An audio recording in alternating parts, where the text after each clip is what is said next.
Please rise, or whatever it is you do, for the Pledge of Allegiance. I pledge allegiance Allegiance to the flag Flag of the United of the United States of States of America America, and to the to the republic republic which for which it stands, stands, one nation, under God, indivisible, with liberty and justice for justice all. for all. Right. So I don't see any public to comment. Let me look around. I have received none. So I think the first bit of housekeeping we should take care of is the 2021 meeting schedule, since that is imminent. Rory, do you have something? Did you send us something that I was supposed to look at? You did, didn't you? You sent it. I sent it for the last meeting, I think. I can pull it up now if people want to see it again. Okay. Yeah, it wasn't changing anything though, was it? No, it was second Wednesday. Yeah, we just couldn't approve it last time because it was a special meeting, right? Yeah. Yeah. All right, so I motion to approve the schedule as presented. Second. All right. So first by Stefan, second by Bob. Chair votes aye, motion passes. Great. Our schedule is approved for next year. Hooray. Hooray. And then we'll sort of, as an addendum to that, we'll table the Christmas party until we can actually get together. I like it. It can. It's going to be a heck of a Christmas dinner. That's all I have to say. It'll be a Christmas dinner. in July. That's right. Can't be beat. So, but we will do it. Next item is to talk about the Board of Selectmen presentation. Thoughts? Yeah, I gave you my feeling. I thought it went very well. You communicated the message that, again, most boards that have an, I say this out loud, but they don't present to that level. And you covered everything that we needed to cover. I talked to Anne Marie after, and she's on board with, using the strategic plan. She wants a little assistance. She asked me to give her a little help to make sure she understands how to utilize it, but she's on board with it. So I think you got a point across.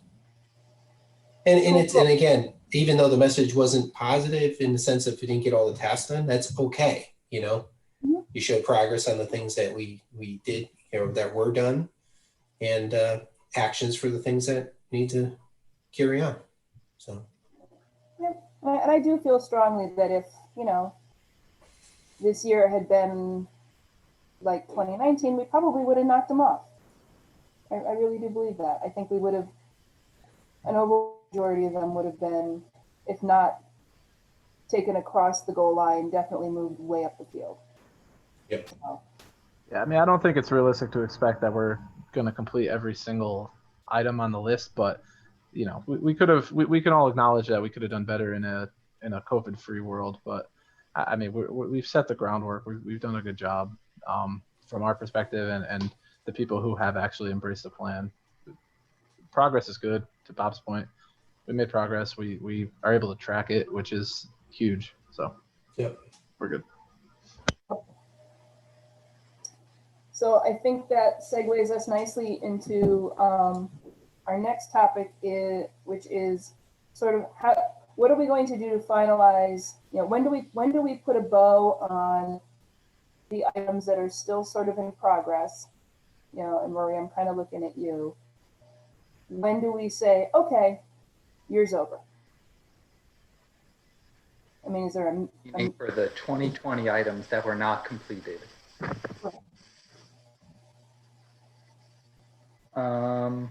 I don't know. I mean, you have to. I said personally, if you're doing calendar year, you have to the 30th, and then it just has to carry. There's no. You're just going to say I missed, or we're not going to do that, or we're going to change it, and we're going to add it to the new year. So I think it has to be as clear cut as that. Yeah, we just got to establish like a date and time, and whatever it is, it should just be the end of the year. Yeah, what's your last office date in town hall? I mean, whatever that date would be. I don't know. Yeah. that makes sense. I mean, we're, as far as I know, we're there 31st. We were just looking as a Thursday. So we're there,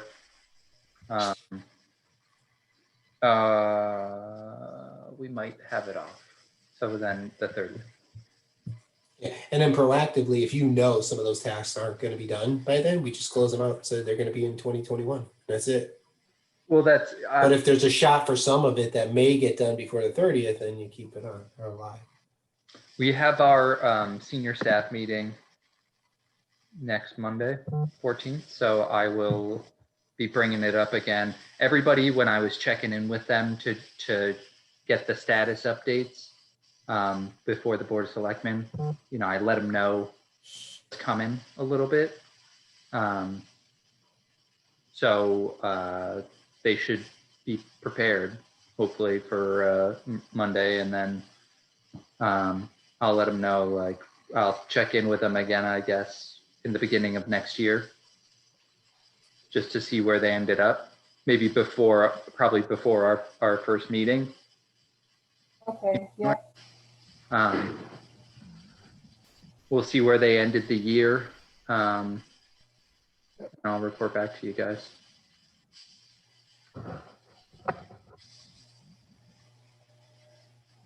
Okay.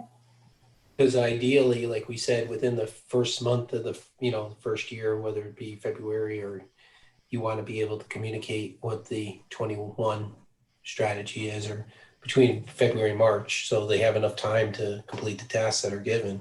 Yeah. So you're going to want to do that as early as possible.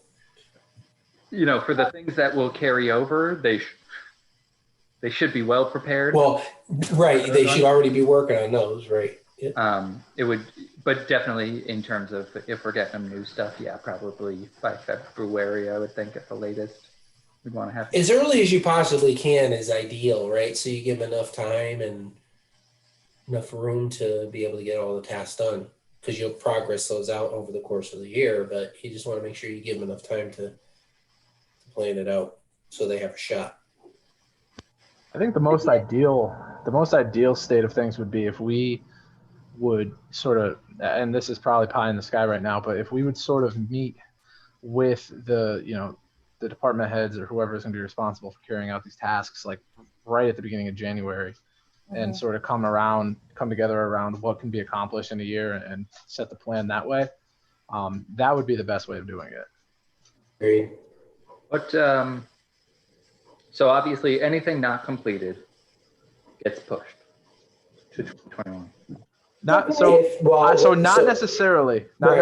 So leaning on my my sort of Scrum expertise, everything that falls out of the plan should be reestimated and basically reassessed. So if you realize that the reason we didn't get X task done was because it's a 5-year task and we thought it was a 1-year task, then you should probably reassess and either break that down smaller or push it.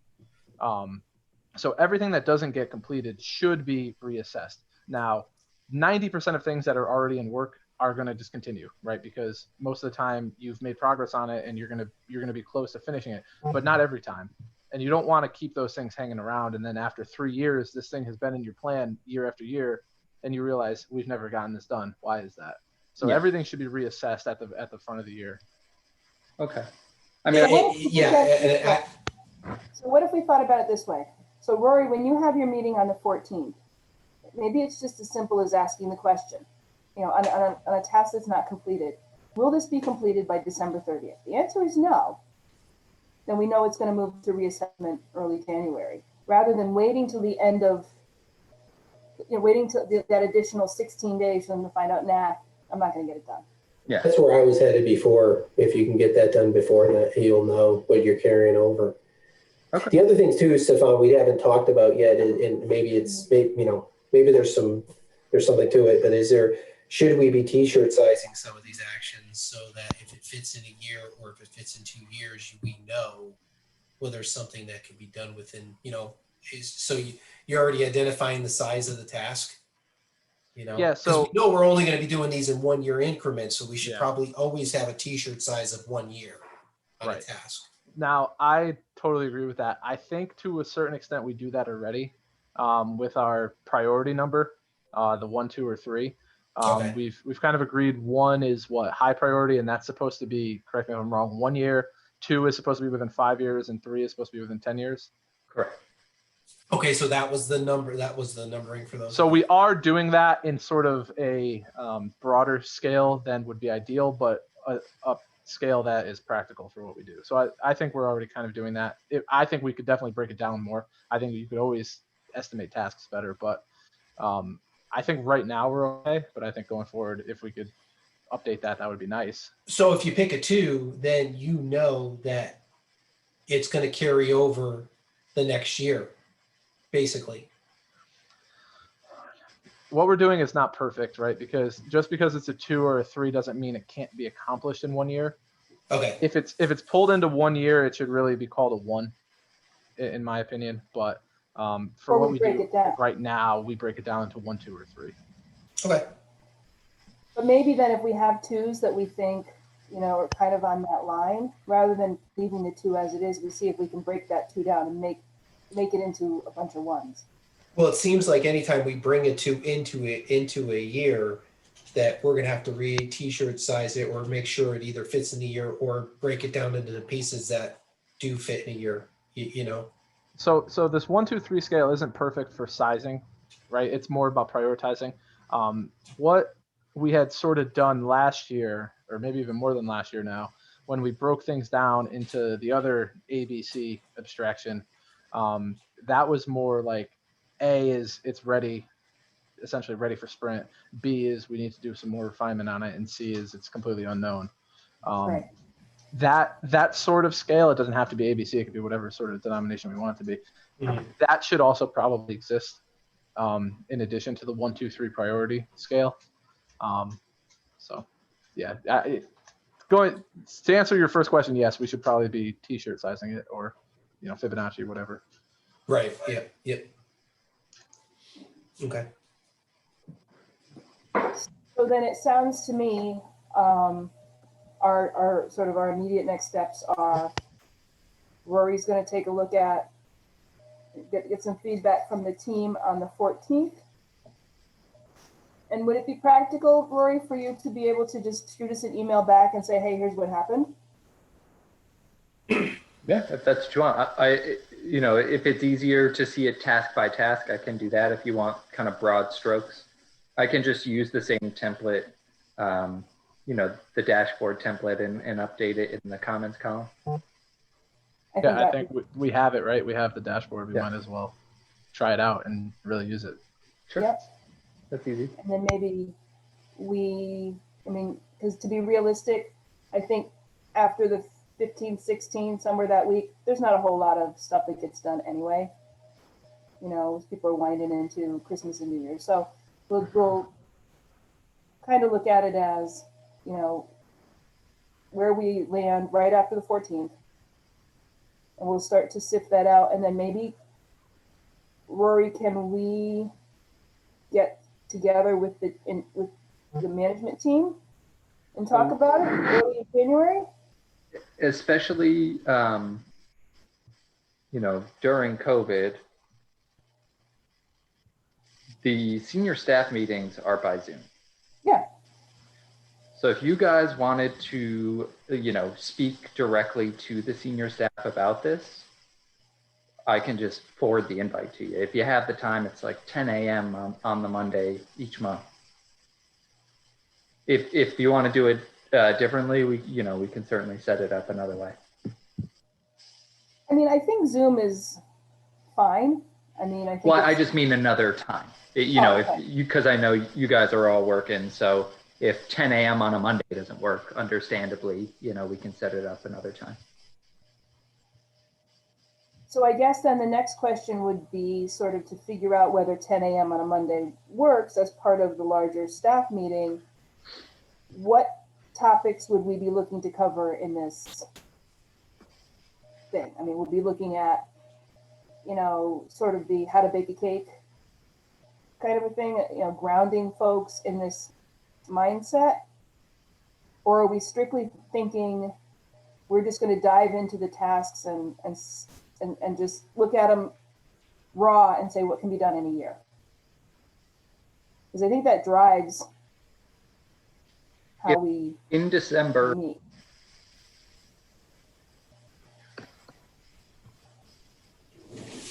I don't think there are things that probably will not be done by December 3rd from the 2020 plan.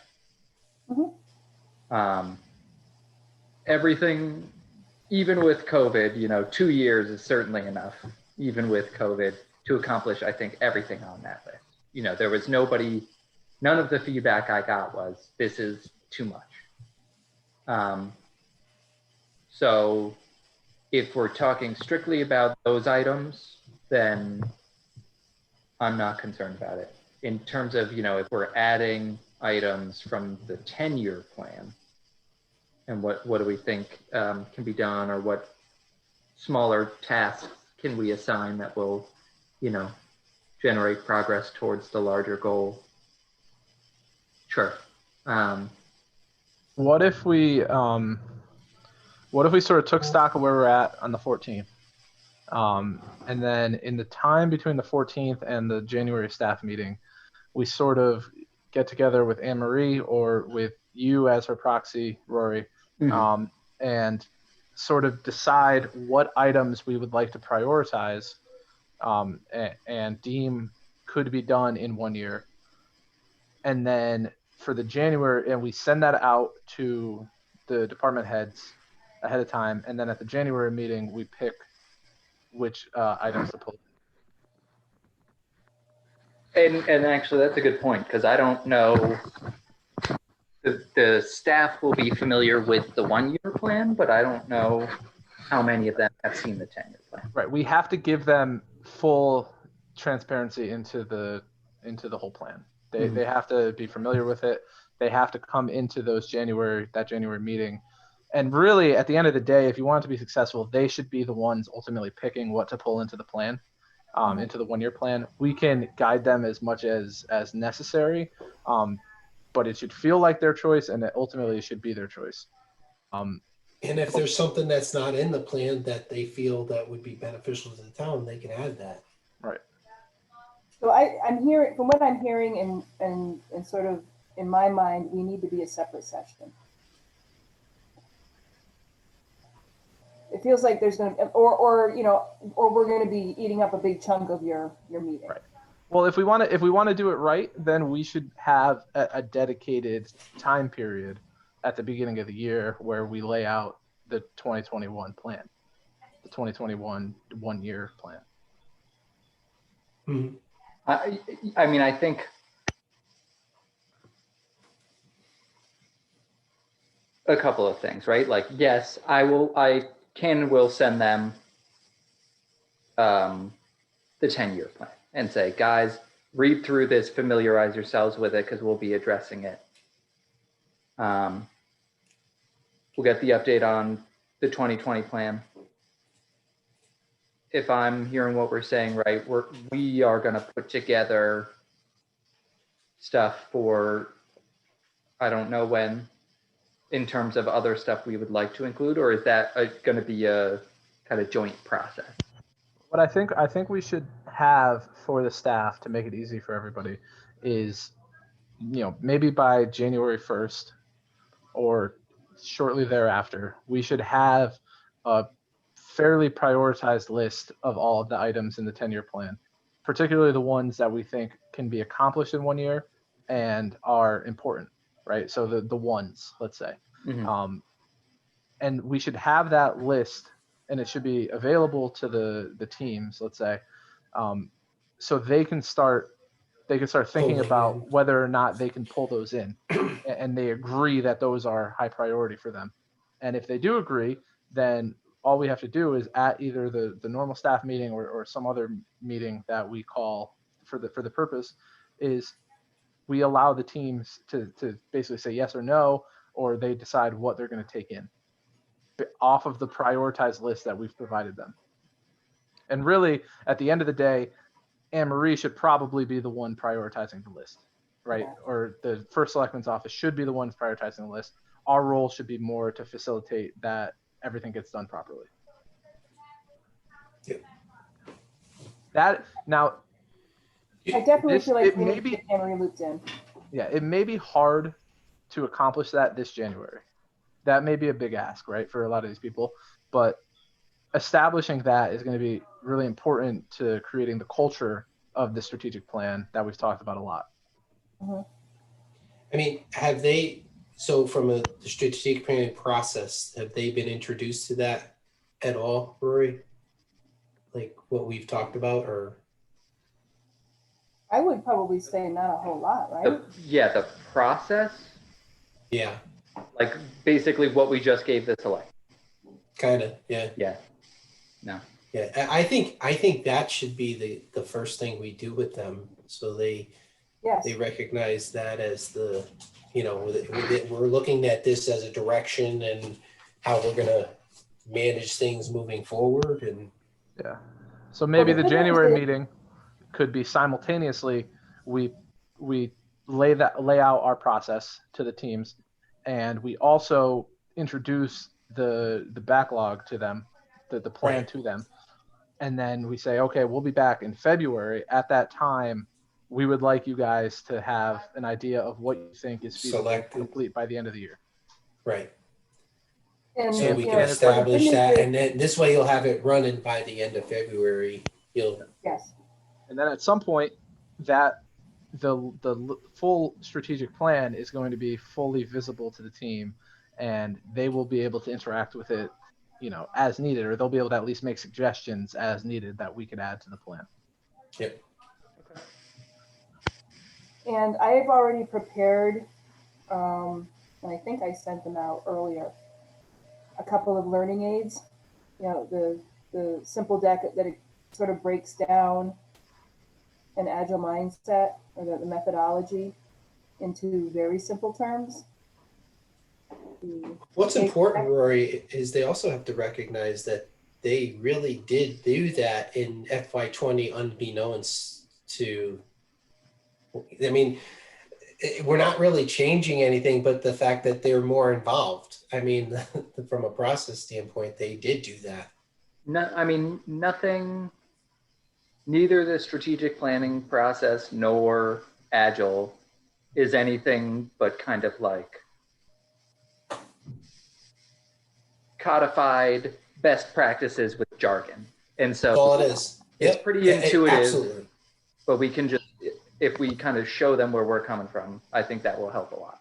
Absolutely. Yeah, but that's why I say you want to encourage them by saying, you kind of did that last year. You're just going to know about it more, about the process. So it makes them feel comfortable that it's not going to be some type of dramatic culture change. They kind of follow the process, not knowing what they were doing. Now you're just going to understand what you were doing. Because you're right, it is jargon. A lot of it is, I've been doing waterfalls for years and years, and there's a lot of resemblance of process, management from a waterfall perspective in this process. It's a lot more detailed and fine-tuned and shorter snapshots. Because the senior staff are the ones who are already, making strategic decisions. It's just not a formalized process for them. So that's all it would be, is kind of introducing them to the formality of it. But not. Oh, shit.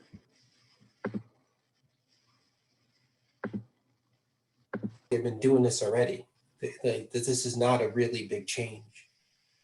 Well, and how they're reporting to you and how you guys are managing those action tasks, it's going to flow into, okay, now you're going to be a part of building those action tasks. It's not going to be just us saying, hey, these tasks have to be done over the course of the year. Absolutely. I mean, I think it's similar to when we showed them the 1-year plan, they're like, whoa. And then when I actually talked them through it, they're like, oh, okay, that's not bad. Right, exactly. Yep. It's easy to scare people with the jargon and like the beating the process into their head. So it has to sort of be like kind of a slow education, because we're not going to be able to send everyone to like training to learn all the ropes, and how to talk. I don't think it's necessary. I mean, I think that, sure, it's great to be, to understand the jargon and to, to flip the terms around. But I think if you just break it down into terms that are daily living terms, people will recognize that they do it all day. They do it every day. You make a recipe, you're doing the same thing. Yeah. Repeatable. So, and, Rory, if I'm not sure what we're thinking in terms of delivery, but like I have, a deck that I put together that's 5 or 6 slides that basically breaks down how to think this way. I mean, it's just a crash course, Yeah. And Rory, I mean, depending on how they want to take it, if they want a real world example, I can show them how an whole business runs on one. My whole business runs on a strat plan. Yeah. Okay.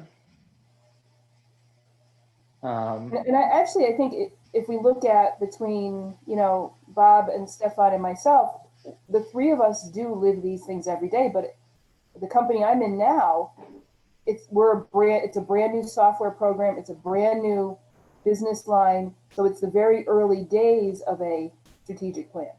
So it's the baby, and it's kind of cool to see now you have, on the other end of the spectrum, you have Bob, with a company that's been running this way for however long, so, and I think, and Stefan, I feel like you're in, somewhere in between. You've done it for a long time too, Stefan, I believe. Yeah. So I think we are uniquely positioned to be able to say to, the senior staff that we get it. We understand your pain, we can show, I can commiserate with you and go, yeah, it's a little weird when you're just getting started and you're just figuring things out, and it's going to be a little grindy at first, but then you can look at, these other 2 with the, when it starts to hum like a machine, and kind of cool. Okay, so then for January, I'll make sure you guys are on the invite for the meeting, and we will put together a presentation to kind of give a crash course. I've already got it. I'll send it to you. Okay. You have which one? The agile or strategic planning, or both? I have both. Oh, I have the deck that we presented. you're great, Kathy. This is what I do. No, I have obviously the presentation that we gave to the Board of Selectmen, which I think running through it quickly and maybe redacting it with taking a couple of things out, but I might not even, would make sense. I mean, we did a kind of a dog and pony for the Board of Selectmen, at least in my mind it was, to really kind of reiterate the message, but I feel like we could repeat that show. And then I have a smaller, I think it's only like 6 slides, that takes all the jargon really out of the agile process, and it uses an analogy to say, this is what you're doing. And it's I think it's pretty simple. It's the baking a cake. You don't take a cake pan and put it in the oven and go, boom, I've got cake. You have to do all the steps in between. And I use that as the analogy for, putting together a team. You get your ingredients. It's that kind of thing. Well, and I think, what we need to drive home to the staff, because a lot of them, I'm asking them for updates on like the inventory items. And they're like, oh, well, we got the trucks and the plows and I was like, no, don't tell me. Like, what we're looking for is for you to create a document that serves as a reference point. And so like, they all know this, right? They all know the changes that they've implemented have been done incrementally, step by step by step. They know all this. What we're asking them to do that's different is to write it down, basically, right? Like what we want to see is to their benefit from a personal planning 100%. standpoint. I mean, they can document and actually say, I did these things. When you go to evaluate me, these are the things I got done. I mean, it benefits them all day.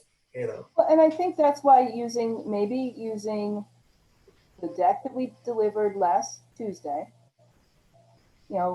and, it tells the story, and it literally says, you know what? It makes it so it's easier for you to, to keep everything honest. Everybody's on the same page. This is what I expect you to do by the end of December, and when we sit down at your review time, have you done it? Yes. It's especially in like a COVID year, right? Where it's very easy to get distracted. And then you find yourself with like a free minute, a free day, and you're just like, where was I? What was I even doing? It's really easy to pick up your place if you've got it written down, you know? Well, there was some, like, even in a COVID year, like I'm thinking about my strategic plan, there were certain actions we added mid-year that we had to readjust, and we added them in the year, that if we didn't add those actions and we just kind of kept on the same path that we had the first half of the year, we would have got destroyed. It actually helped us recover half the year by readjusting some stuff, and it was beneficial for me. I can tell you that, because at the end of when I had to tell my story, we added those actions half year. We showed it as added, and it allowed me to present the story in a way that, my management went, oh yeah, okay, I see why you did that. So even in a COVID year, it can benefit them because they can readjust and reassess. I think too, we're, at least in whatever fashion it's going to be, we're now, 2021 is the year, the post-COVID year. Are we still going to be dealing with the, yes, we're going to be going vaccines and all that other crap, but I think 2021 has to be the year where people start to look forward. And, So, you just have to. You say, okay, we're going to, maybe we'll get pushed back a little bit, but we're going to continue to look forward. And I think this is a good time and place to introduce a new culture. Absolutely.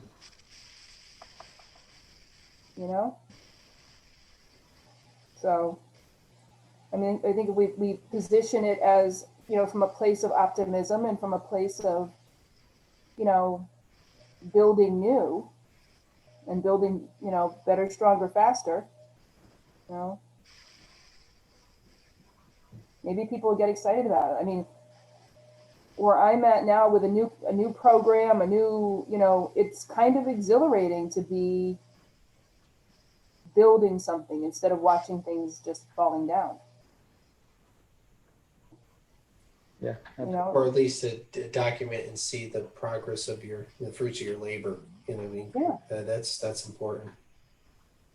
That's what creates the buy-in, when you start to see hey, I did accomplish these things, and you can see them on paper, and you're knocking down items on a list. I mean, there's no better feeling to when you get to the end of that list and you got a large percentage of your stuff done. You feel good. Yeah. And I think one of the common things sort of psychologically that many people experienced in 2020, or, and are experiencing, is that state of sort of stasis, where you're kind of spinning and you don't know what day it is and you don't know what you're supposed to be doing, for a lot of people. I mean, people who were fortunate enough to, where their jobs transitioned and, adjusted, but for a lot of people, things kind of went into this weird sort of fugue state where, what day is it? What am I doing? And it's kind of putting order back into the world. Which, I don't know, I like it. I like things to be ordered.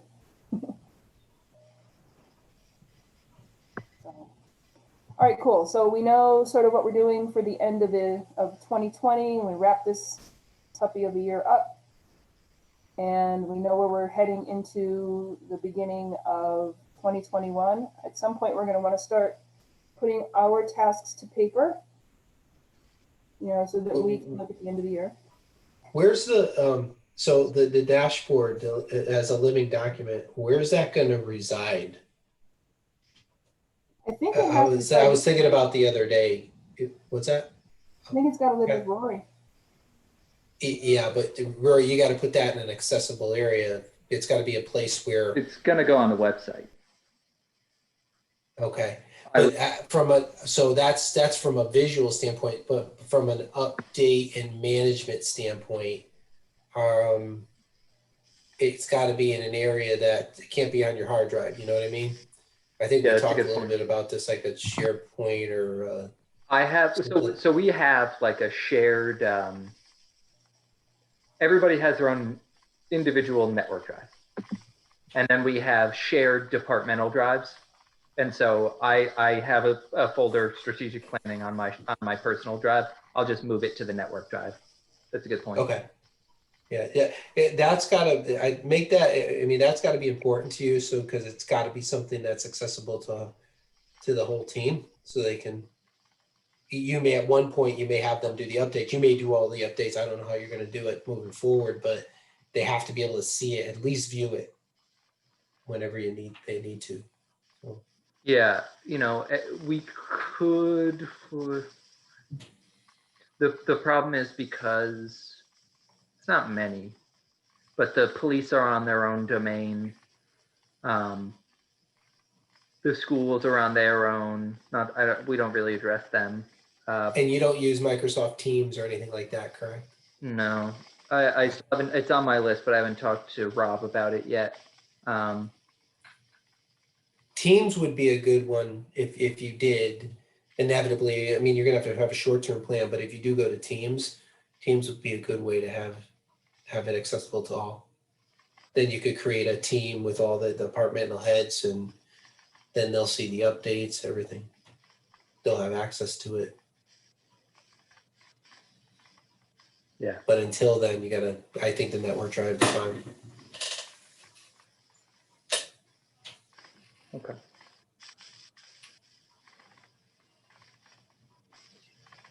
Howdy, everybody. Done. Hey, Don. Sorry I'm late. Better late than ever. All right, so just, Don, I'll bring you up to speed with the Reader's Digest condensed version. Basically, we feel that our Board of Selectmen presentation went well and that we communicated our message effectively. We're looking toward end of year planning for 2020 and into early 2021.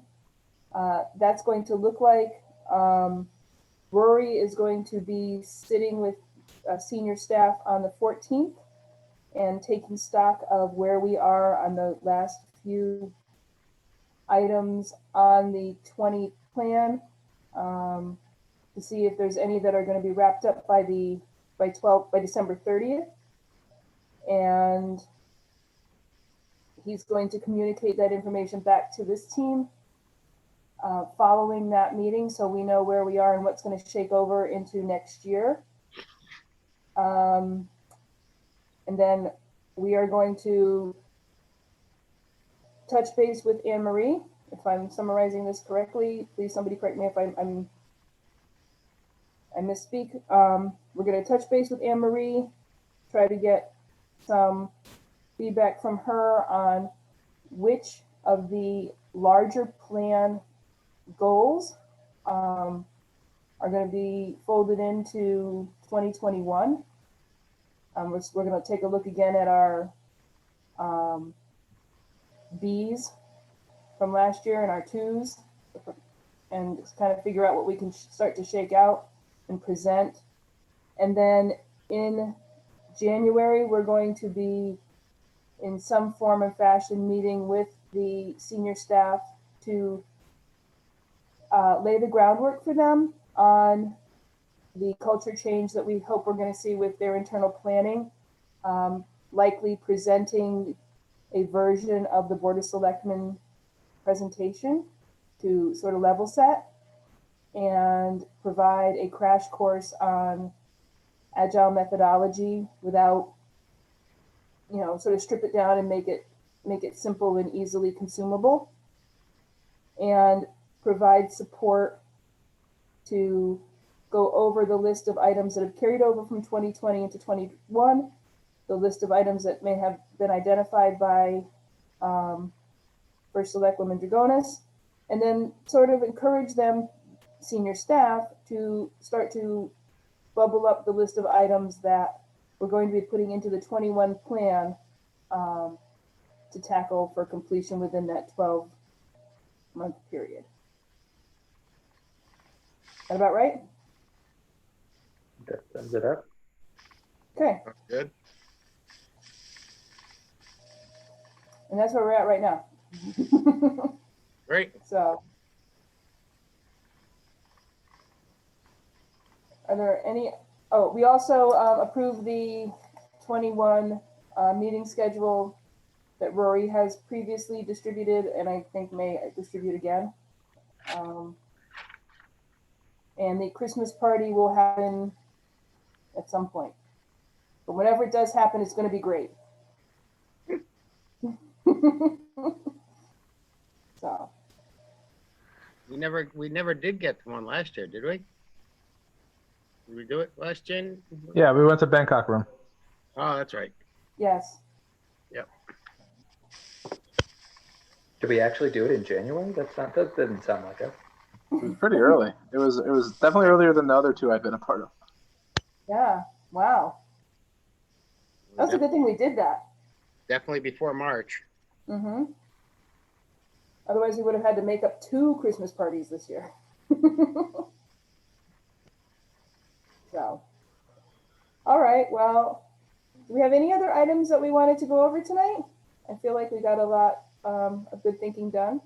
Should we review that EDC Yes. list that Rory sent?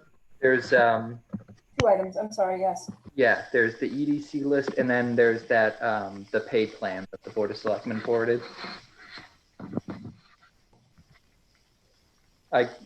If you want, I can bring it up and share the screen, or if everybody's got it.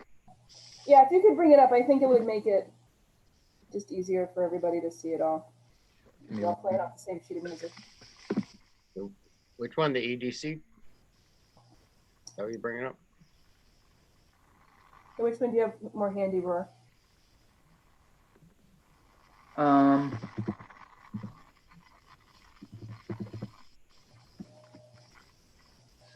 I have them both. Just give me 1 second. How did I do that? I thought I had picked up. What's going on? So I'll start with the pay plan.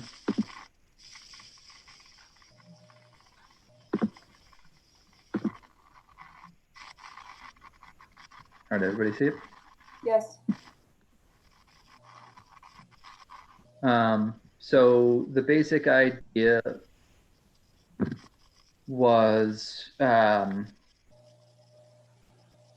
you know, the union positions, when we do the contracts, typically the union will perform a salary study and they make sure that, you know, things are at the level that, you know, is commensurate with other communities, and they push for that. There are only, at this point, 4, 5 positions that are not union in the town. And so that is the first selectman, the director of finance, the director of operations, the chief of staff, and the HR director. So the HR director put together this plan. There's the Connecticut Conference of Municipalities. Every year they conduct a salary survey statewide. And that looks at that focuses mainly on the titles of the positions.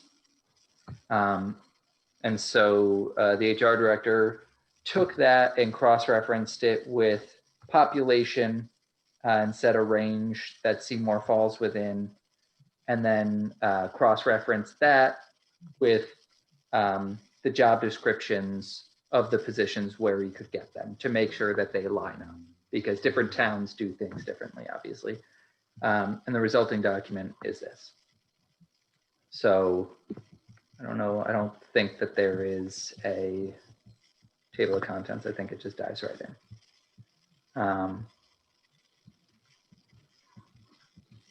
So part of this, currently the way things are done, most of those positions, the first selectman's salary was updated a couple of years ago. They set the date of 2020 to review it again. And so it's just periodic updates like that. The director of finance and the director of operations and the HR director were under contracts that essentially guaranteed them what was in the union contracts, which is a guaranteed salary increase every year, 2.49%. They get, the same amount of sick time, which is a very generous sick time allotment. And the sick time can be paid out at the end of the year if it's not used. It mirrors exactly the union contracts. The Board of Selectmen have expressed a desire to get away from that. And so the other part of this plan is starting the transition to kind of performance-based assessment for these positions. And so, the first half is the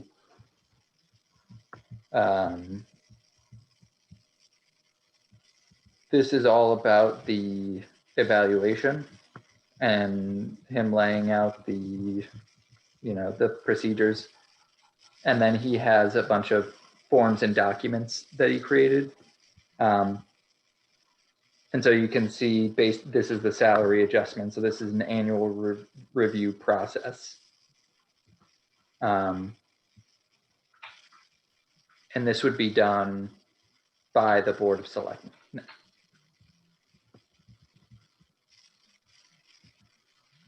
Objective setting form.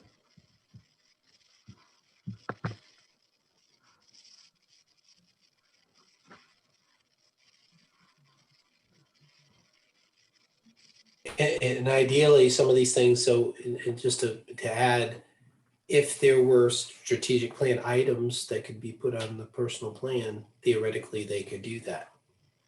If it made sense. Exactly what I You don't was- have to, but that would allow it to just start to be embedded within the culture, right? Yep. So.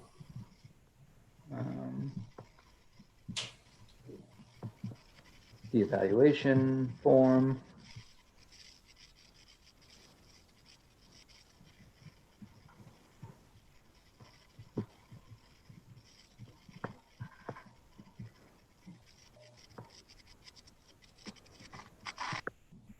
And if anybody wants me to slow down, go back, just tell me.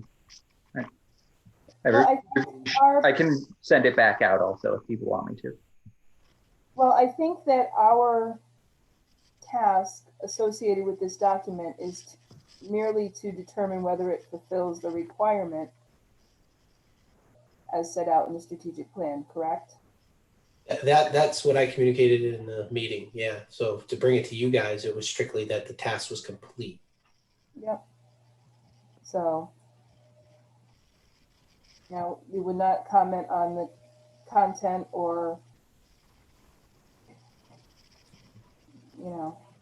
Yeah, I mean, yeah, because that's the way I looked at it. It was really just because he did put there's a lot of thought in this document and personal planning and performance planning and all that. So from a task perspective, I guess from a strategic plan perspective, it's whether we feel that meets the requirements of the task.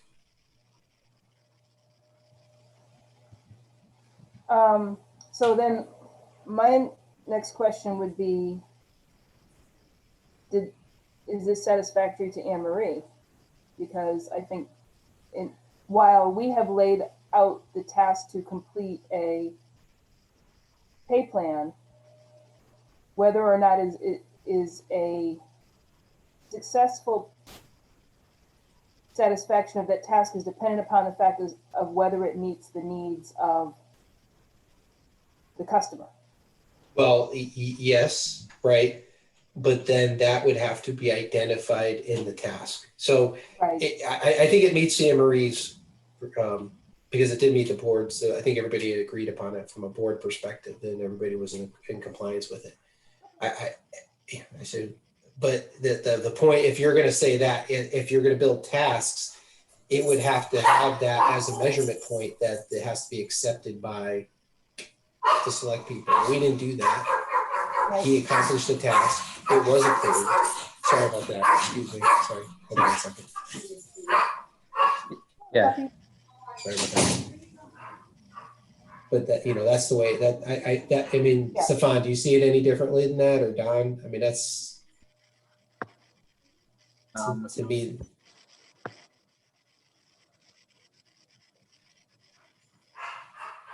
That would be the, how we should measure it. Based on the task that was written initially, this completes the task. Yes, I agree. So. Okay. So I will... And that's it. It's important what you just said there, Kathy, too, because as we're thinking about tasks moving forward, you have to think about and when you're writing a task or you're writing the what you want to accomplish, the deliverable, you might incorporate some of that wording in there so it's very clear. And the way this was written, it kind of just said, okay, they're going to create and develop a plan, which he did. But if it's going to be create and develop a plan that has to be accepted by somebody, that would have to be added, I think, in language. So it's very clear when you give it to somebody as a task that this is what's got to happen before it's deemed as complete. So now, are there rules for that somewhere, Rory? I mean, again, Rules for what? so are there sign-off rules that are recorded somewhere? I mean, who, in the instance of, this pay plan, I would assume, and it is strictly an assumption, that it would have to be accepted by, Anne Marie. Well, the Board of Selectmen approved it. And the Board of Selectmen, but so that I think as we're going forward and putting these tasks to page, we're going to need to know who the sign-offs are, and then what are the rules? So it's kind of spelled out in the document. Like I said, what they have now, I don't have anything because of political appointment. So the chief of staff position cannot have a contract. The first selectman right now, and under the plan, I don't even think that it goes to the board for performance appraisal. I don't know, because I think it would probably follow the same process. But for the other ones, it's the contracts would change. No, I don't mean that. I mean, so the HR person drew up this pay plan, right? Yep. And does it automatically become law, as is the way that he wrote it or she wrote it? I mean, like most things, go to the selectmen. If they take issue with they'll say, I can't approve it, with this section the way it is. And so a change will be made to that section. And then if they like the document, they'll pass it. And then yes, that's the idea. Okay. So then to rephrase my question is then, is there a standard for, again, I hate to use the word rules, but is there a standard for documents or processes of this type, an approval standard? Does everything bubble up to the Board of Selectmen and the first selectman and that's it? Or does some of this have to go to the finance guy? Okay, I see what you're saying. So, and I don't think we need to answer that right now, but I think that's something we're going to have to know as we go through these processes. The answer is the charter, right? The charter spells out how all of this works, right? So if the pay plan, for example, included the police chief, then the Board of Police Commissioners would be involved because they have jurisdiction over the police chief, right? All of the positions in this plan are limited to, you know, Board of Selectmen jurisdiction. In terms of how they're financed, that is, the answer to that is, it depends. No, I was just using Board of Finance as a, it was the No, but first. it's a good example. It's Mhm. really the only example. The only two people who have jurisdiction over anything that falls within this plan are the Board of Selectmen, Mhm. who, you know, accept the policy, and then the Board of Finance to whether they're going to fund it. Okay. So I think, well, Yeah, and that's what creates a bunch of the problems, right? When the Board of Selectmen sets a salary and then the Board of Finance says, oh, no, we're not going to pay that much. And they don't want to put the money in the budget Yeah. to meet that salary, right? Yeah, well, and this, yeah, so, and that's why, like, I think for the first selectman and the chief of staff, I think we're just out of luck. If the Board of Finance decide they're not going to fund the positions according to what's been agreed upon, there's no legal document. I don't really know how that would shake out. We'd have to talk to attorneys about that one. I have no idea. For the other positions which have contracts, you know, then it becomes like the Board of Finance,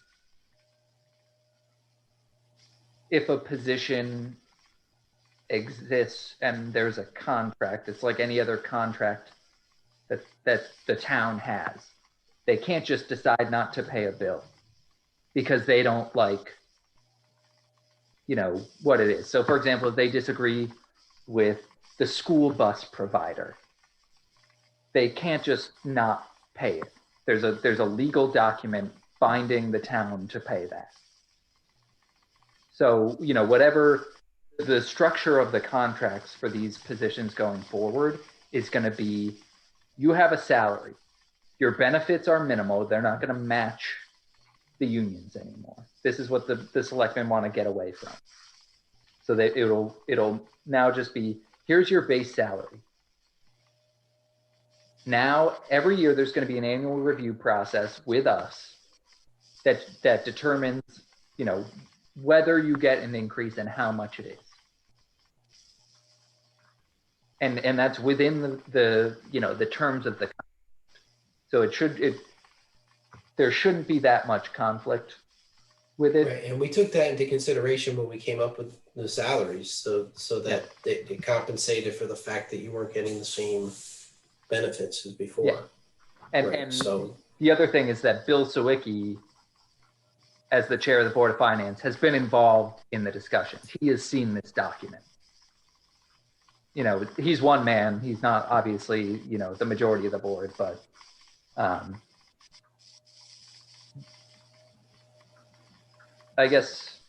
so the approval process for some of these items may be embedded within the charter.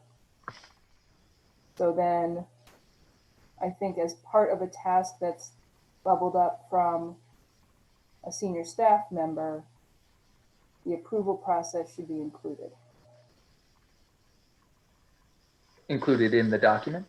Included in their task. So if I'm tasked with creating a pay plan, and I know that the charter says that this pay plan has to be approved by the chief of the, you know, the head of the board of the chair of the board of finance and the first selectman, that has to be part of the task. I think is what we're sort of bubbling. Okay. Distilling that down. it's, yeah, in certain items, they should be defined. I mean, not everything has to have that, but yeah, you might want to define that in certain items. Yeah, so if there's an approval process that's required, we'll have to make sure we capture that. And that would be the deliverable Mhm. that they're approved by those parties. Yep. So then I think, you know, using this particular document as an example, so assuming that happened, then it would come to us and we would say, okay, this was the deliverable. It was a pay plan that was approved by the two people who needed to approve it, the task has been completed. That's kind of how it's coming to us in a roundabout way. Initially, I don't think it was, but that's kind of how it's coming to us now. Yeah. Yes, Okay. because it's already been approved by the Board of Selectmen from a standpoint of this is what we agreed upon. Yeah. Okay. Well, I don't know. I don't think you guys voted on it yet. I think you said, well, let's send it to the strategic planning committee and make sure it's what they were looking for, and then it'll come back. Yeah, but everybody there agreed. You're right. We didn't formally vote it, but everybody was in agreement with it. And then everybody stopped the process and said, it's got to go to strat plan. And I kind of said, well, why? Yeah. It's not, we're agreeing upon the process. They're just going to agree upon whether it's complete or not as an action. Yeah. So that's where I got kind of like a little bit balled up with it, in that meeting. Yeah, I don't think that we have so much of a role in this really at all. And that's what I was trying to communicate to them. I said, as a strat plan board, the contents are irrelevant. It's whether they completed the task of doing that action, right? Yeah. That's where I went. Yeah. And I just think so in future, so we can prevent things from being passed to us that we're not looking at, other than with the eye of, does it meet the task or does it not? We'll just need to make sure that it's clearly communicated that if there is an approval process, it has to be part of the task. And we're not going to look at it until. Yeah. Realistically, at the end of the day, we really shouldn't be determining if something is done or not. We should be empowering the owner of the task to determine if it's done or not. Like when I say the owner of the task, not necessarily the person who's doing the task, the person who is responsible for the completion of the task. In a lot of cases, it'll be Anne Marie, and in many other cases, it'll be like the department head or Board of Selectmen, as like this case would be. Yeah, in this instance, because the ownership kind of fell on the strat plan board, I think that's where the confusion was. But you're right, Stefan. Once you're following by the letter of the law, the owner would complete the task and then communicate that it's been completed. And I would even extrapolate that further and say, we don't need to know in real time that it's been done. We're just going to want to know at mid-year of the X number of things that are on there, which ones have been done and which ones haven't, which ones have been adjusted, which ones have been dropped. Well, it would be nice for us to see an updated dashboard. Like if we have the visibility on the dashboard, that's nice. But it's not important that we, start like knocking heads together to get things done. That's not really our either. Right. Well, that's what I'm saying. We're just going to want to kind of know where the whole boat is going. We don't need to see each individual sailor. We're going to be probably monitoring if they're following the process. That I think that's really the content of the process might not be as relevant as if they're following the process. Mm-hmm. Kathy, from like a Scrum perspective, the way I see this is Anne Marie is basically the product owner. The team, like the people who work for the town who are responsible for this, they're the team, the development team, and we are almost sort of like a Scrum master, kind of making sure the process is adhered to and coaching everyone through what they need to do to complete tasks and make the plan successful. Yeah, we can give them advice of how to get a task done. Yeah. They don't have to take it, but you can give them advice. So you're kind of facilitating versus, the process. Right. Because at the end of the day, our success isn't measured on whether or not these things get done. It's that we've given them the ability to accomplish the tasks. Mm-hmm. And inevitably, like in my heart, it becomes part of the culture. I mean, that they're really embracing it. I think that's what we should be measured on. Are they really embracing that process? I think you guys, most of the oversight boards in town, like to get to a really high level, they exist to make sure that like the residents have a say. It's not just the staff who are running the show, right? And so as the strategic planning process gets professionalized, it's kind of the same. So I think you guys do kind of pass judgment on, because, if nobody's watching the shop, right? Theoretically, the staff can just be setting their own goals and meeting their goals, right? So, Well, yeah, but Rory, but following the process means you're not doing that. I mean, following the process is you're following the letter of law of what the process is, and those are things that are part of the process. On paper, Rory, this should serve to make what the staff and town hall is doing more transparent than it has ever been, right? Because Right. every single, let's say, like most of the important work that the staff is going to be doing, like the improvement work, is going to come from this plan. Everything that's in this plan has been public knowledge for a long time and is discussed often and is in a fully transparent document. Whether people look at it or not is another thing, but they're going to be Right. talked about at this meeting. They're going to be talked about at Board of Selectmen meetings. They're going to be talked about at whatever boards need to be, have some sort of hand in a task. So at the end of the day, the information is going to be there almost in a way it never has been before, right? So we're going to, the people should be able to see what are the goals. What is this town working towards? Is the town just keeping the ship going, or are we actually striving to something? And the things that we're actually striving for should be very public now. Arguably, they should have been public. I mean, you think about how long it's been, right? They should have been public since day one. But they have I say been. now, I say now in the much grander scheme of time, right? Like right. now that we have a strategic plan, which has been right. several years. Well, and I think too, sort of, I mean, a personal goal for me is like, I would love to see at the end of 2021 for there to be a document, almost like a year in review, an annual report that says, from a strategic standpoint, a state of the town. I would love it if we did like at some point we could do a town meeting style presentation, but even if we did like a video presentation, a Zoom, whatever it may be, where we actually run through the successes and the challenges. Yeah. I mean, that would be the most transparent possible way to do it. Right. You'd make it repeatable, recordable, so people can watch it at their convenience, and you post it up on the website, and there you go. And that could come from the strat plan, theoretically, that type of effort to kind of take whatever whatever came from the strat plan that year and create a presentation for the town. That could be a component of the strat team. And in my opinion, there's really nothing stopping us from, becoming sort of meta with it and us taking on some tasks if it's important, or other boards taking on tasks in the strategic plan. It doesn't have to be strictly limited to the paid staff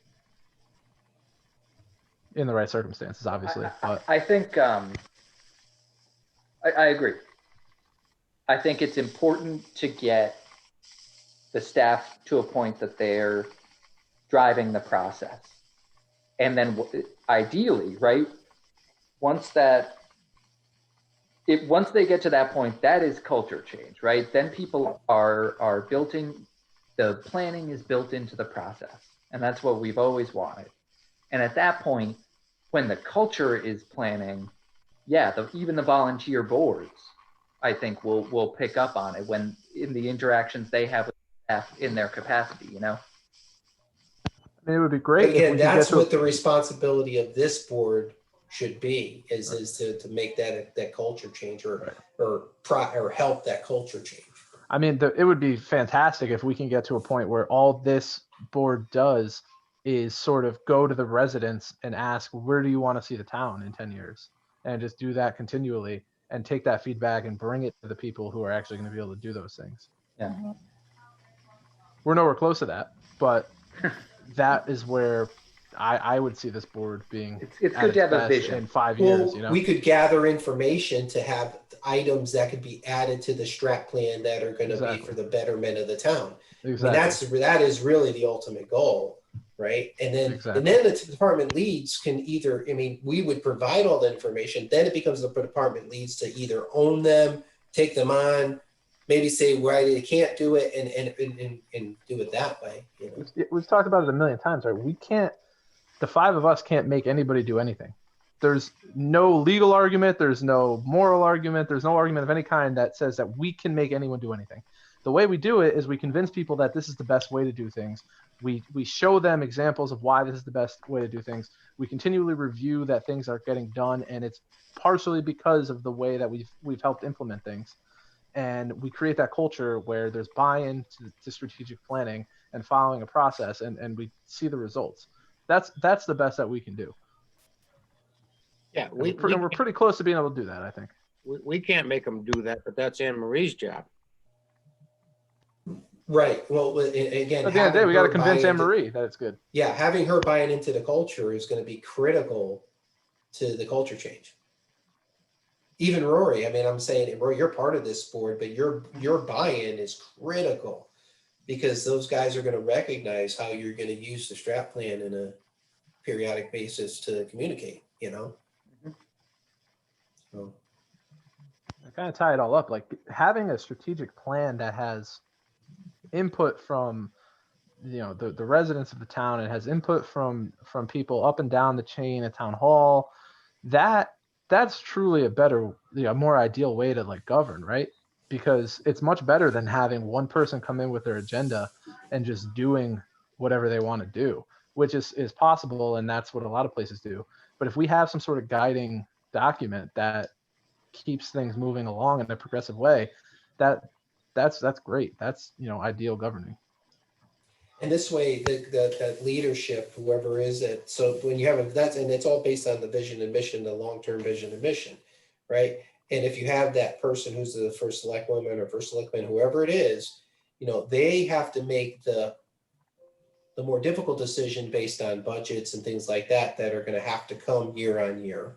But the actions in this, the vision and the strategy has to be presented from a broader spectrum of people. So where Stefan was going with it can't come from a single source. So you're going to get it from a wider source of inputs, and then put the pen to paper and come up with strategies to get there. There's always going to be limitations. It can't be a holistically like that, because there's going to be budget limitations. There's going to be things you can't do. And that's for the job of the first selectman, finance leads and all that, to figure how that's going to work, with the overall long-standing vision and mission still a part of the baseline goals.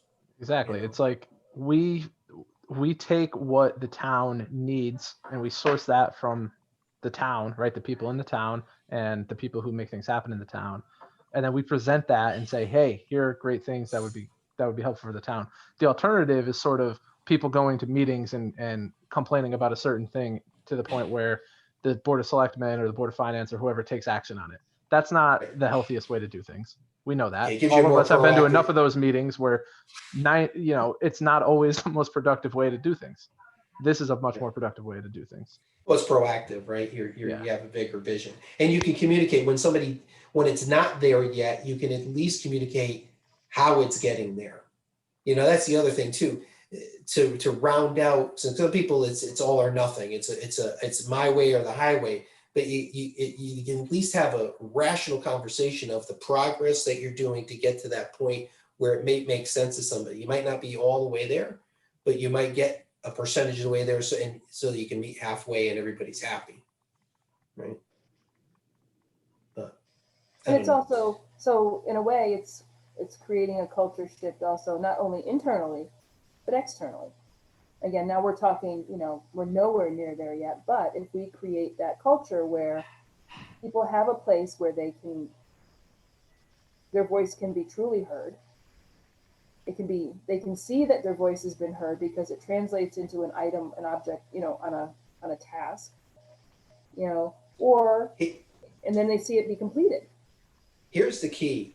You got to get wins, right? So once you start at the small wins where Rory, right now, the small wins are going to be, we're getting the town to embrace the concept of strat plan, okay? And we're trying to make that culture change. Once the town starts seeing that as a win, they'll start to recognize that they're going to see progress based on doing things in this way. And that's how the town's going to build it into this, right? They have to see the wins. I think that I think about this all the time. I've said this before. You know, I think Kurt. If I think about Kurt, you know how many wins he had in the respective things he was doing for the town that the town didn't recognize were going on, and because I know a lot of people in town and they didn't understand why, you know, all the road works were happening. They didn't get what the whole game was. To me, when I saw it, I go, oh man, I said, now I'm seeing, I said, you know, it wasn't about what he was doing. It wasn't getting communicated enough where the town recognized any of it.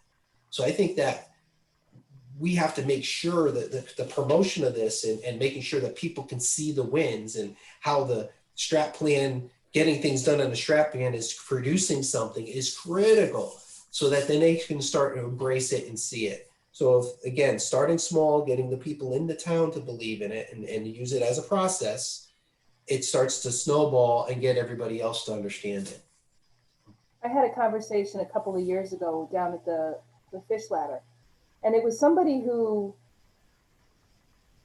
lived in an adjoining town. I don't know if they had come to see the fish ladder or whatever, and got to be talking to them, and somehow we came around to the concept of the strategic planning committee. And they had never heard of such a thing. And when I was explaining what it was and what we were doing and what we were working on, and they were so blown away.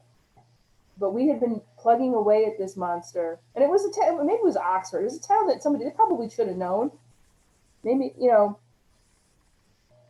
they were just so blown away that such a thing even existed. And I think that if people, you know, within our own borders, if they understood, you know, there are, Yep. it would blow their minds. We're going to get there. It's just going to take us a little bit of time. That's all. Yeah. Well, and we're moving into a new phase. You know, this is where we really start to see the fruits of those 5-6 years of sitting in interviews until 11 o'clock at night. You know, this is where the fruits of that labor is going to start to show up. So, got to keep on it.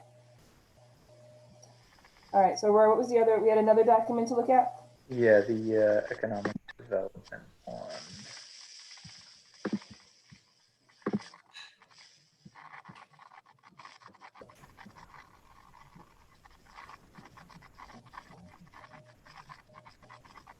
So I like that they use the format. That's great. Yep. I think there's some good stuff in here.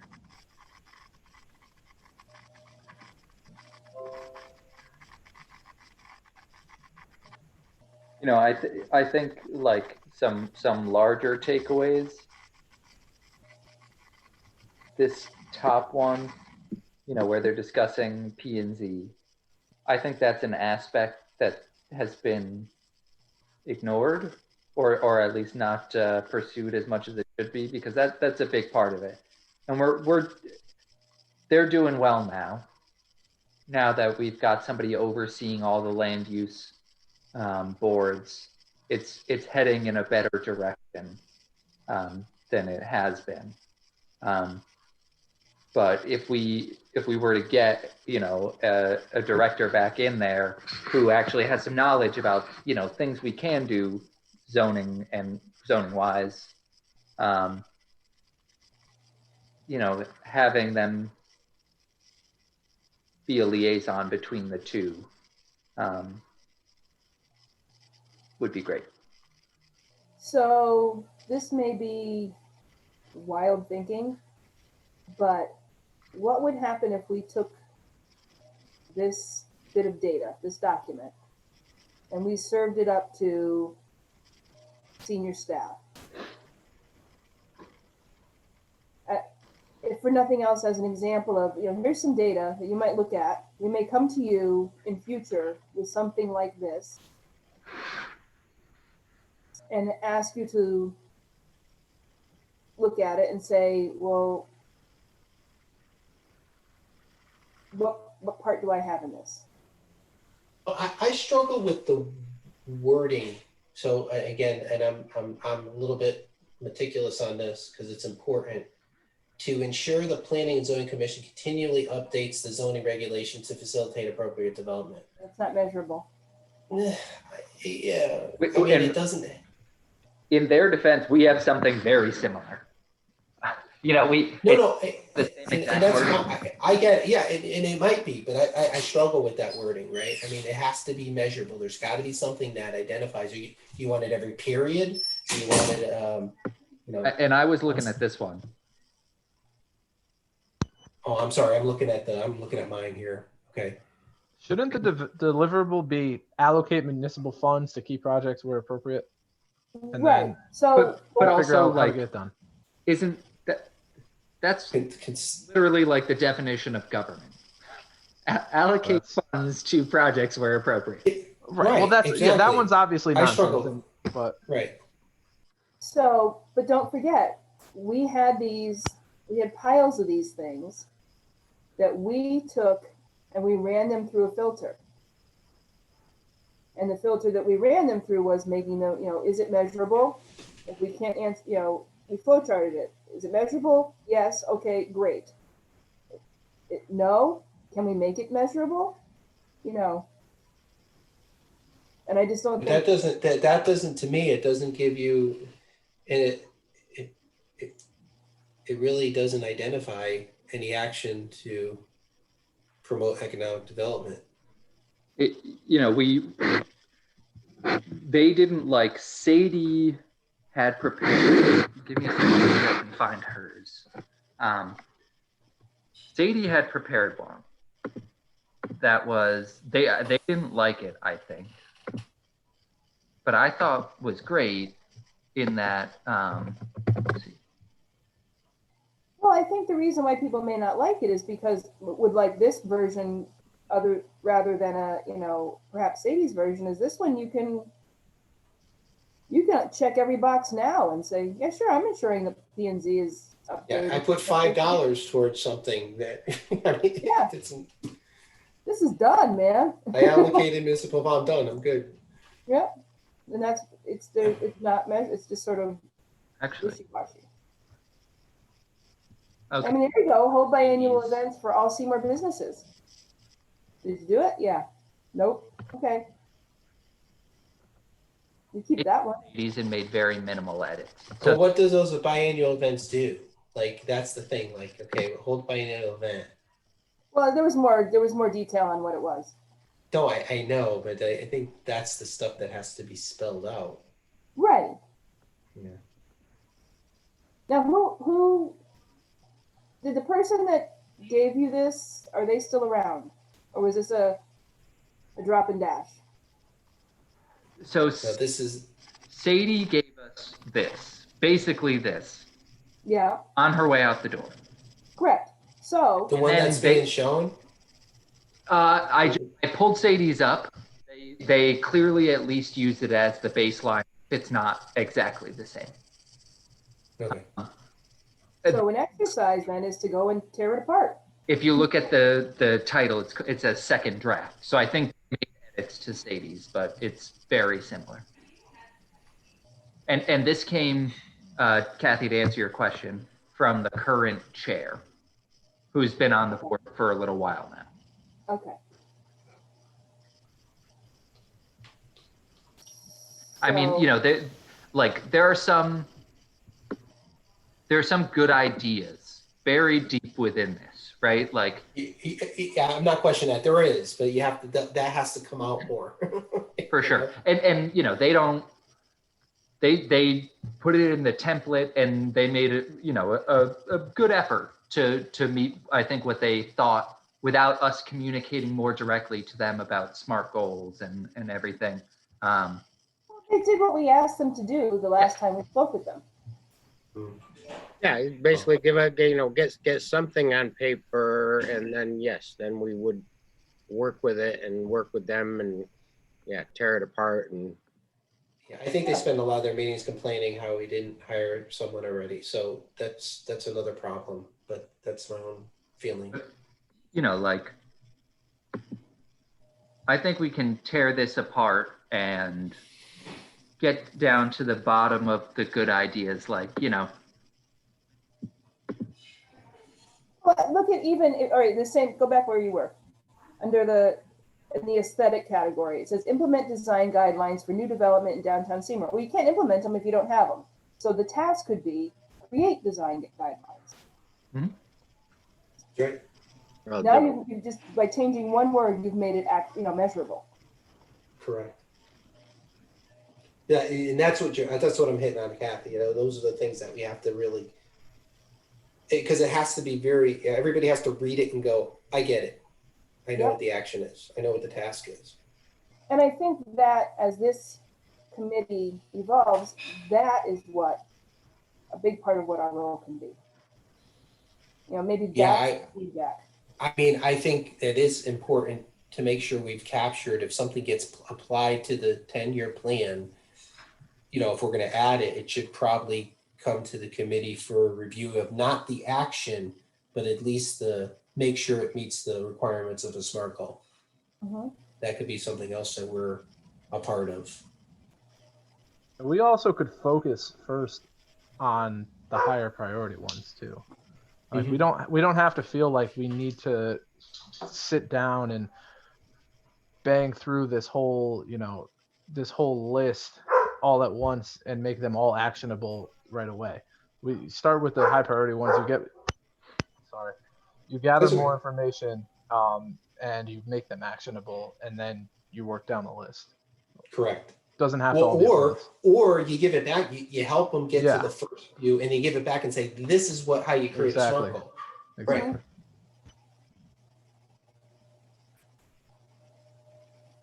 And also with some of these more vague ones, I don't know that it's appropriate that we make them the SMART goal, right? Because something might be lost in translation. We might not do what they intend to do. It really needs to be on them to get there. We can help them, right? And if there's things that we know are, obvious, right? Like it's implement design guidelines. We could easily say create design guidelines because we don't have those, right? Right. That's something that we can interpret pretty easily. First, you got to identify who's going to put those guidelines together. Who'd be most appropriate to develop those guidelines? I mean, is that not necessarily? We at the end of the day, we can point people in the right direction, but at the end of the day, it's going to be on whoever would do that task to decide that this is appropriate for me. Yeah, the owner of the task would have to define. It's not really for us to dictate who does these things. Right, but that's what I'm saying. I think that has to be one of the steps, though, is identify who's supposed to do that, because that's is it planning and zoning that's going to do it? You can't just create the guideline. You got to figure out who's going to be responsible. But that's the action of the task, right? I mean, that is part of the action of the task. And I also think that that's an appropriate sort of question for this entire document, considering we don't have a professional economic development director at the moment. So, I mean, I think that's a fair question for pretty much any of these tasks at the moment. Yeah, there's a broader, the selectmen are having this discussion right now as well.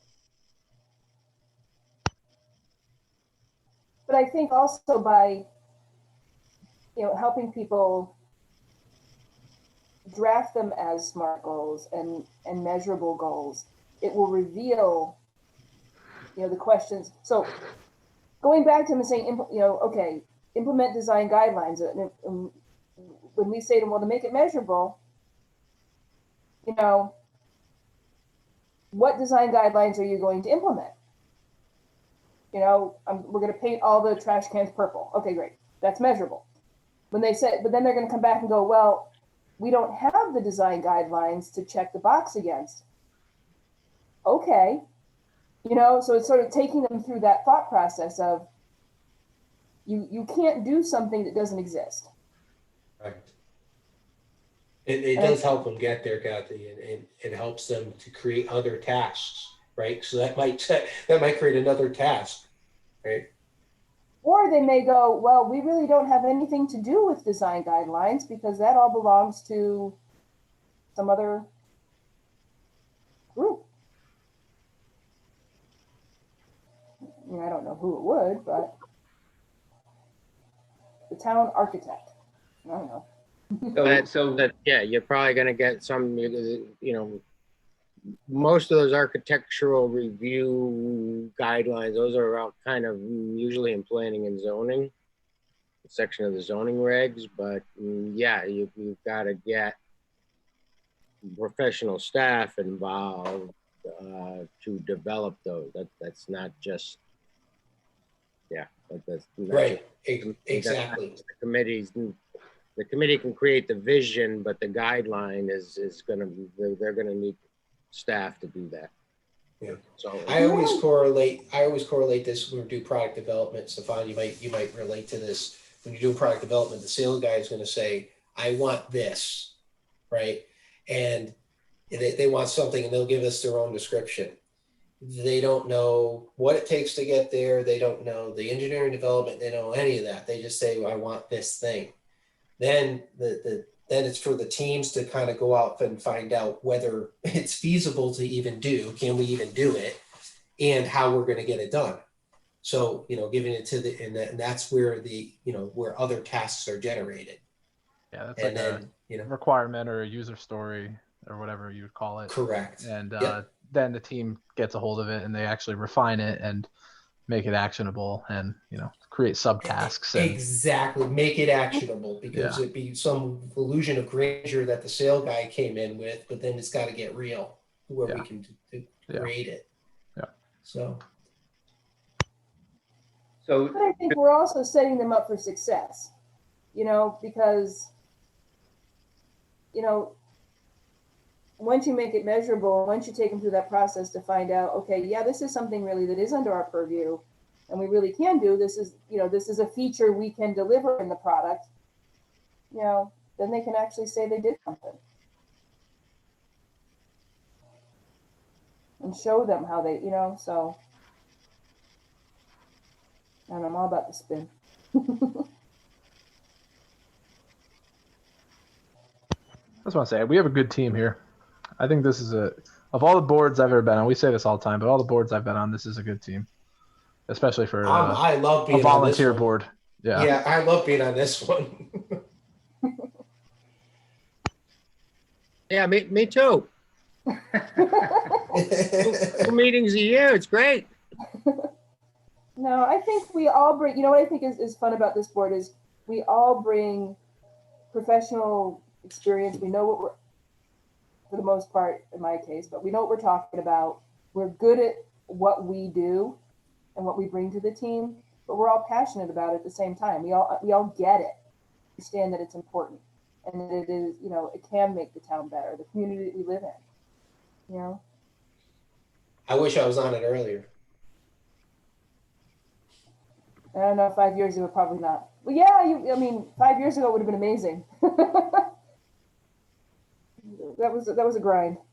This is the fun here. This is the fun board. Yeah. So from an actions on this, then are we going to I can help them create SMART goals, or? I can send it back or just, respond to the chair and say, we reviewed the goals and we think there's some good information here. We'd like to help you refine them a little bit. Okay. Yeah, I'm willing And you might want to use the word, Rory, we want to create, we wanted to refine them to create them as SMART goals, so that you're using some of the language that, if we were to approach them and say, well, this is what we're thinking about, it'll help them think through, how to make them SMART goals. It's easy enough.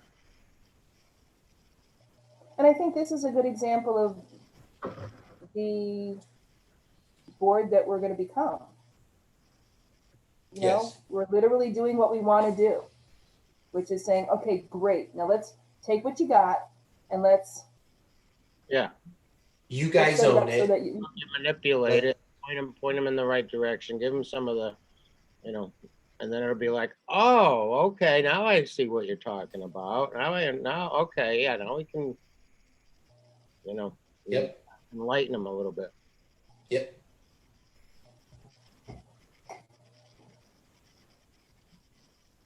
Yeah. Cool. All right, so Do we want to invite, I mean, by telling we want to work with them, is what's that? Inviting them to the future meeting or?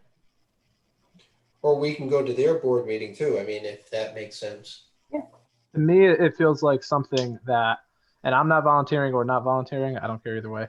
It feels like something like one or two of us should go to their meeting and kind of workshop it with them.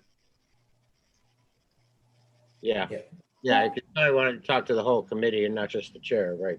Yeah, maybe two of Correct. us go to their meeting and we put we ask them to put an agenda item to kind of work through their goals, and we help them make them actionable.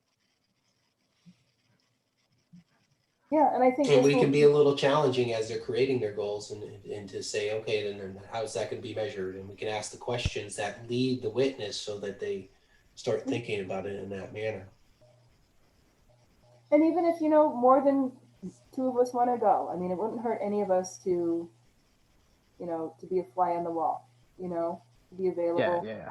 I just think it could be a little intimidating if the five of us are all jumping around with our different Our crazy opinions talk. and stuff. All Yeah. right, I won't go. I'll let you guys handle it. That's fine. I agree, Stefan. Oh, good, Don. Thank you. I mean, we see what the schedule is. We be loosey goosey with it. If a bunch of us can go, awesome. If only a couple of us can go, awesome. But we will definitely have only one or two people who are doing the talking, and the rest of us are just kind of hanging around, absorbing, and then being able to come back to this meeting and say, and maybe after we do a couple of these, because I'm hopeful that we will be doing more than one of these sort of sessions, these workshops. That's kind of my thinking also, right? Like, we're going to burn out if all five of us are working with 10 different entities. Yeah. Right. But we want to be consistent. We'll figure it out. I mean, we'll figure it out. Absolutely. Cool. All right. So our next step is, Rory, you're going to find out what the date of their next meeting is, and then we're going to go from there. So I'll double check their meeting calendar, see if it changed for next year. Bob's out. It's usually during the Selectmen meeting. But I'll double check. I mean, I feel like me and Kathy could go for the first one. Yeah. We could do it. That's fine. And if Bob and Rory are out, we might have to bring Don in. So we might be in a tough spot. All right, Don, it's all you. Okay, no problem.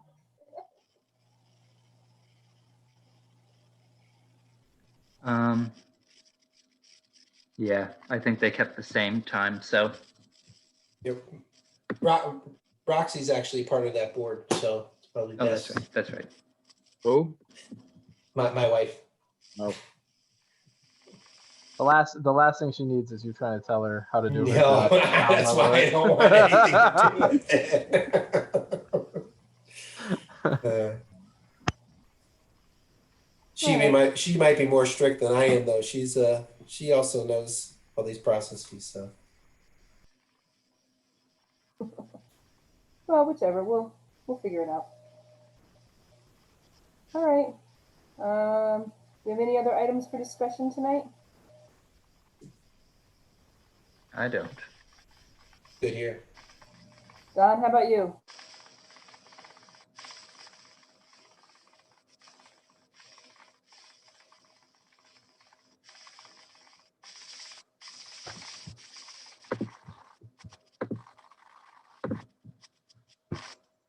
It just kept getting in the way, and some of my workload over at VCF now is going to lighten up that it's the end of the year. So, I've got some other issues going on, but, I'll contribute where I can. And we're happy to have you, in whatever capacity you're comfortable. Appreciate it.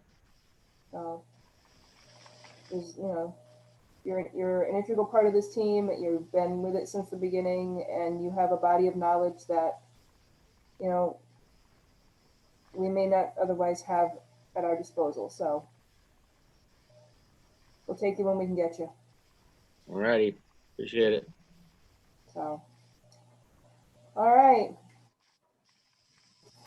Hang on. Make sure, can you guys hear me? Yep. Okay, cool. My camera just decided that it didn't want to look at me anymore. So on that note, if we have no public comment, hearing none, I will ask for motion to adjourn. Motion to adjourn. Second. First by Bob, second by Rory. And that is it for us. We are out of here. Have a good night, guys. Hey, good night, guys. Be Thanks, good. everybody. Have a Merry